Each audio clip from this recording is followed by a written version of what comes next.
So guys welcome back to you in this class. My name is Vijay. Video की lecture series second में आपका बहुत बहुत स्वागत। अगर आप हमारे साथ जुड़े हुए हैं तो आप हमारे साथ हमारी एनसीईआरटी की वीडियोस देख रहे हैं और क्लास 11th की हिस्ट्री में हमने ये चैप्टर शुरू करा हुआ है। आपने ऐप डाउनलोड नहीं करा तो आप ज़रूर डाउनलोड करिएगा। MCQ question everything 6 to 12 class आपको सारा कुछ मिलने वाला है उस लेक्चर सीरीज़ के अंदर, उस ऐप के अंदर। तो आप जाइए, ज़रूर डाउनलोड करिए। अब हम आगे बढ़ने की कोशिश करते हैं। हम जानने की कोशिश करेंगे कि जिस तरीके से जापान के अंदर सबसे पहले शोगुन्स आए, शोगुन्स के बाद Tokugawa family I and Tokugawa family के बाद मेजी लोग जो थे वो आए। अब मेजी ने जापान को नई तरीके से डेवलप करना है और जापान नई तरीके से डेवलप होने की अब कोशिश करेगा। अब ऐसे सिचुएशन में जापान अगर नई तरीके से डेवलपमेंट होने की कोशिश करे तो जापान अब नए बदलाव क्या करेगा वो हम समझने की कोशिश करते हैं। तो जापान में अगर आप देखो तो 1953 के अंदर, क्योंकि ये आए 1868 के अंदर थे ये लोग, है ना, 1868 के अंदर ये लोग पावर में आए थे। तो ऐसा कहा जाता है कि 1953 के अंदर जापान से रिलेशन बनाने के लिए मैथ्यू पेरी करके एक बंदा था, उसको कहाँ भेजा गया, जापान के अंदर, ताकि उनके डिप्लोमेट रिलेशन यानी कि राजनीतिक संबंध जापान से अच्छे बन सके। कारण सिंपल सा क्या था वो मैं आगे बता देता हूँ। The arrival of the Perry brought the significant change in the Japan politics, क्योंकि मेजी लोग भी नए पावर में आए थे और दूर से आया मेहमान इनके पास बिजनेस करने के लिए आ रहा है, तो उनके लिए एक एक्साइटमेंट और उनके लिए एक महत्व जैसी चीज़ें बहुत ज़्यादा ज़रूरी थी। लेकिन दोस्तों आपको पता है, इनको कहीं ना कहीं मेजी के लोगों को उस टाइम पीरियड पे ये ज़रूर पता था कि 1869 के अंदर जब इन्होंने शोगुन्स को फोर्सफुली रिमूव करके पूरे के पूरे एडो को कंट्रोल कर लिया, अपनी नई कैपिटल टोक्यो बनाई, और उसके बाद अब इन लोगों ने भी तो अपने लेवल पे काम करने की कोशिश करनी है ना। तो इसीलिए इन लोगों को वो चीज़ बहुत खल रही थी। क्या चीज़ खल रही थी दोस्तों? उस टाइम पीरियड पे जब अमेरिका ने या मैथ्यू पेरी ने जापान से रिलेशन करने की बात करी और कहा कि देखो भैया हम आपसे रिलेशन करने के लिए तैयार हैं, लेकिन बस हमें करना क्या है। जापान एक ऐसे रूट पे बैठा हुआ है जहाँ से वो चाइना से कनेक्ट है। जैसे जापान है, ये चाइना है ना, ये चाइना है। अब क्योंकि वो कनेक्ट है तो इसीलिए यूएस देखता है कि वहाँ पे जापान भी एक मेजर मार्केट है और हमें बस क्या चाहिए, हमें व्हेलिंग शिप चाहिए। दैट मीन्स शिप को जो तेल भरने के लिए क्या कहते हैं, एक नया जगह होता है जहाँ पे तेल ख़त्म हो जाता है, तो हमें एक नई जगह मिल जाए, वहाँ से हम तेल भर के दोबारा वापस आ सके। तो क्या ये सिचुएशन हो सकती है? तो ऐसे में पैसिफिक में कोई दूसरी कंट्री नहीं थी जहाँ पे रिफ्यूल किया जा सके। इसीलिए एट दैट टाइम आप बोल सकते हो कि वेस्टर्न कंट्री को ट्रेड करने की ज़रूरत जापान से पड़ गई, क्योंकि जापान पहले सिर्फ होलैंड से ट्रेड करता था या दूसरी और कंट्री से थी, दूर की कंट्री से ट्रेड नहीं करता था।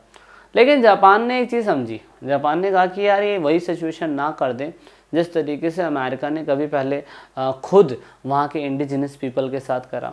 ब्रिटेन ने किस तरीके से अमेरिका के इंडिया के साथ करा। पहले वो खुद ही कहते थे कि भैया हम एक छोटी सी जगह दे दो, फिर वहीं पे डेरा जमा लेते थे और उसको गुलाम बना देते। तो जापान इन चीज़ों से डर रहा था, जापान को एक एक्साइटमेंट भी थी। तो इसीलिए बहुत सारे स्कॉलर्स कहना चाहते थे कि भैया देखो, अगर यूरोपियंस लोग हमारे भारत मतलब जापान में आते हैं तो हमें बहुत सारी चीज़ें सीखने को भी मिलेगी। तो आप इन चीज़ों से बिल्कुल मत डरिए कि वो हमें गुलाम बना लेंगे, क्योंकि हम इतने तो समझदार हो गए हैं, ये बातें तो हमें पता है कि किस तरीके से इंडिया को उन्होंने गुलाम बनाया था। अब वो हमें गुलाम नहीं बना सकते। बस वही कहना चाहते हैं कि भैया हमें रिफ्यूल करने के लिए आपकी कंट्री के अंदर जगह चाहिए, क्योंकि चाइना बहुत बड़ा मार्केट प्लेस है और चाइना से अगर वो बिज़नेस करने के लिए आ रहा है तो उसका फ़ायदा हमें भी होना है, डायरेक्टली इनडायरेक्टली, है ना। तो इसीलिए यहाँ पर इन लोगों ने, मेजी गवर्नमेंट ने उस टाइम पीरियड पे एक स्लोगन चलाया। स्लोगन क्या चलाया? उन्होंने एक स्लोगन चलाया, rich country rich strong army. जैसे जापानीज़ लैंग्वेज के अंदर क्या बोलते हैं, फुको कायोई जो भी है। ये एनसीईआरटी के अंदर एमसीक्यू के अंदर क्वेश्चन आएगा, ज़रूर याद रखना। इन लोगों ने एम्परर सिस्टम बनाने की कोशिश करी। एम्परर सिस्टम का मतलब है कि गवर्नमेंट होगी, संविधान के अकॉर्डिंग चलेगी, बट सिलेक्टेड लोग इस संविधान को चलाएंगे और वो देश को सही तरीके से डेवलपमेंट कोशिश करेंगे कि देश सही तरीके से डेवलपमेंट हो। तो अगेन एमसीक्यू के अंदर क्वेश्चन क्या आएगा कि ये स्लोगन किस राजा के द्वारा या किस राजा के दौरान दिया गया था? तो मेजी गवर्नमेंट के टाइम पीरियड पे स्लोगन दिया गया था।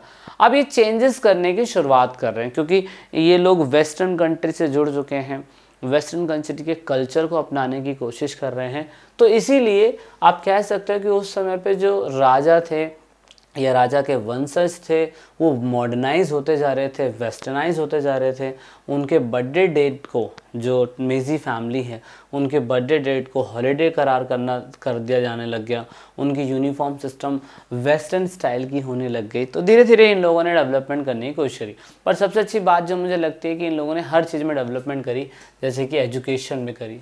उन्होंने कहा सभी के लिए, बॉयज़ गर्ल के लिए एजुकेशन कंपलसरी हो जाएगा। बहुत अच्छी बात है, 1870 में जिस समय इनकी गवर्नमेंट आई थी इन्होंने कर दिया। दूसरा, अभी जो क्या कहते हैं जापानीज़ में हिस्ट्री या ज्योग्राफी या पॉलिटिकल जो भी पढ़ाया जाएगा वो चाइनीज़ कल्चर से या वेस्टर्न कंट्री से इन्फ्लुएंस नहीं होगा, उसे हम अपने हिसाब से पढ़ाने की कोशिश करेंगे। ये बहुत अच्छा लगा मुझे इनका कि इन्होंने कहा कि हम दूसरों की कॉपी नहीं करेंगे। इवन इन लोगों ने एक तरीके से ministry of education, culture, sports, science and technology बनाया, जिसमें इन्होंने बताया कि ये मिनिस्ट्री डिपेंड करेगी एजुकेशन किस तरीके से कंट्रोल करना है, करिकुलम टेक्स्ट बुक का कैसा होना चाहिए, टीचर को ट्रेनिंग कैसे मिलनी चाहिए। इस बुक के अंदर हम बच्चों को सिखाएंगे पेरेंट्स और बच्चों को किस तरीके से लॉयल रहना है नेशन के लिए, एक अच्छा सिटीज़न कैसे बनना है। ये बातें इन लोगों ने अपने टेक्स्ट बुक के अंदर डाली। इवन राइटिंग कल्चर में इन लोगों ने मतलब काफ़ी डेवलपमेंट करा। राइटिंग कल्चर में इन लोगों ने कहा कि हम चाइना की लिपि का इस्तेमाल ना करते हुए अपनी खुद की लिपि का इस्तेमाल करेंगे, जैसे इन्होंने हीरागाना और काताखाना कहा। और इस जैसे हमारे इंग्लिश में स्वर और वॉवल्स होते हैं, हिंदी में स्वर और व्यंजन होते हैं, ऐसी इनकी जापानीज़ लैंग्वेज के अंदर हीरागाना और काताखाना जो है वो हमें देखने को मिलता है। ये बहुत अच्छा डेवलपमेंट है। इवन इन लोगों ने उस टाइम पीरियड पे इसको डेवलप करा, तो इसका मतलब तो हम समझ सकते हैं ना कि इनका इन्फ्लुएंस दूसरे उस पर नहीं है। दूसरा, एडमिनिस्ट्रेटिव रिफॉर्म करा।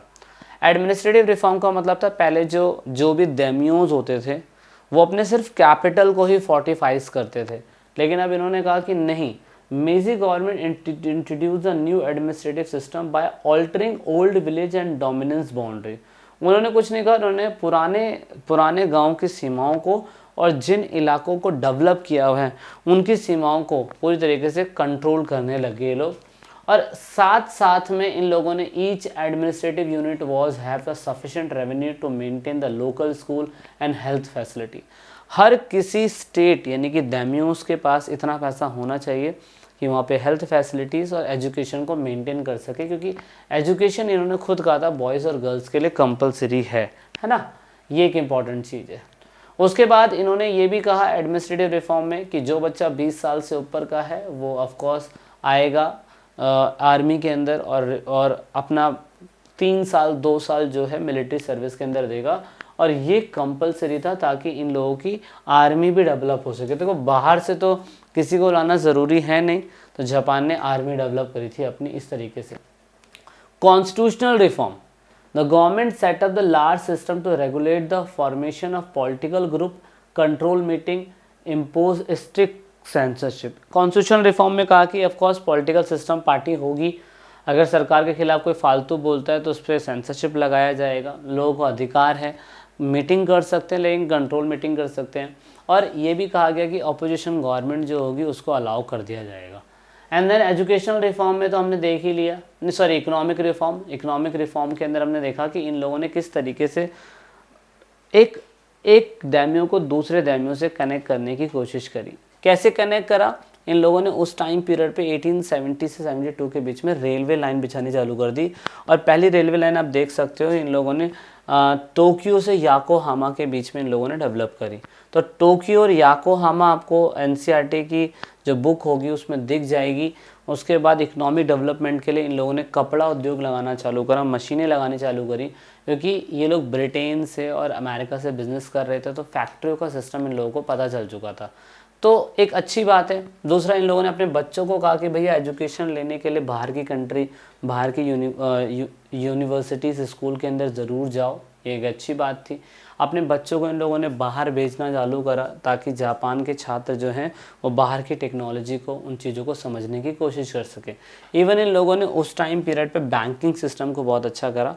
1872 के अंदर ये सारी मेसी गवर्नमेंट कर रही है। जापान का एक नया बैंक इंट्रोड्यूस हुआ जहाँ पे बैंकिंग सिस्टम की शुरुआत हुई। उसके साथ साथ ये सबसे ज़्यादा इंपॉर्टेंट एक और चीज़ है, क्या है दोस्तों, the government help the companies like Mitsubishi लिखा हुआ है and the Sumitomo provided the subsidies and tax benefit to become the major ship builder. ये ऐसी बड़ी कंपनी थी जो उस समय पे शिप बिल्डिंग के लिए कंपनियों को पैसा दिया करती थी। तो प्राइवेट कंपनी भी ऐसे एस्टेट में जियो और अंबानी जैसे लोग जो हैं और रतन टाटा जैसे लोग हैं वो बहुत बड़े लेवल पे देश को चला रहे हैं। तो जापान पे उस बहुत बड़े लेवल पे उस टाइम पे ये कंपनीज चलाती थी जो लोगों को सब्सिडीज़ दिया करती थी। इवन हम कह सकते हैं कि पॉपुलेशन इंक्रीज होने लग गई, क्योंकि जब पैसा आने लग गया, प्रॉस्पेरिटी बढ़ने लगी, तो जनसंख्या भी बढ़ने लग गई थी। Government encounter migration as the major to reduce the, और जनसंख्या बढ़ने के कारण ऑफ कोर्स रिसोर्स पे भी प्रेशर बढ़ेगा। तो भैया सरकार ने यही कहना चालू कर दिया कि भैया ऐसा नहीं होगा, ऐसा बिल्कुल नहीं होगा, हमें इसको कंट्रोल करना चाहिए पूरी तरीके से, ठीक है। तो कंपनी ने इसके ऊपर ही फोकस करना चालू करा कि नहीं, हमें ये चीज़ें नहीं करनी चाहिए, हमें जनसंख्या अगर बढ़ रही है तो रिसोर्स पे इफ़ेक्ट पड़ेगा, और अगर रिसोर्स पे इफ़ेक्ट पड़ेगा तो भैया फिर हम कहाँ जाएंगे। सो दैट इज़ वाई जनसंख्या कंट्रोल करी गई, लोगों को मेजर सिस्टम बताए गए कि किस तरीके से इसको ठीक किया जा सकता है वगैरह वगैरह, ठीक है। तो अभी हम थोड़ा सा और आगे देखते हैं और थोड़ा सा